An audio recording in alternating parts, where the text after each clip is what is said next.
पिछले वीडियो में हमने आंदोलन संख्या के बारे में जाना था।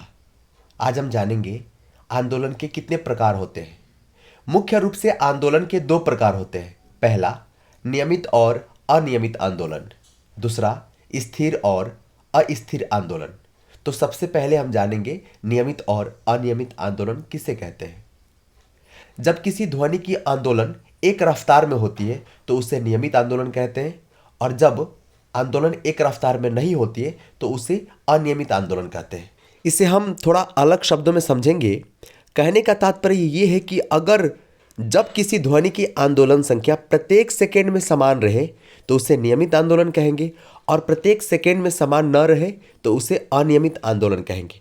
मतलब कि अगर पहले सेकेंड में आंदोलन संख्या 240 है, फिर दूसरे सेकेंड में भी 240 है, फिर तीसरे सेकेंड में भी 240 है, मतलब प्रत्येक सेकेंड में समान है तो उसे नियमित कहेंगे, और अगर समान नहीं है तो अनियमित। अर्थात पहले सेकेंड में अगर 240 हुआ, दूसरे सेकेंड में थोड़ा सा घट जाए या बढ़ जाए तो वो नियमित नहीं रहेगा, अनियमित हो जाएगा।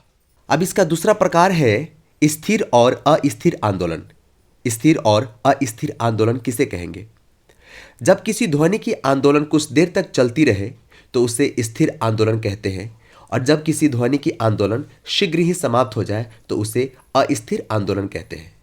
इसे हम एक एग्जाम्पल के माध्यम से समझेंगे। अब जब कभी भी तानपुरे के तार को आघात करते हैं तो उसकी आंदोलन स्थिर होती है, क्योंकि वो क्षण से बजता है और कुछ देर तक बजता है। क्षण ऐसे बजता है और कुछ देर तक बजता है।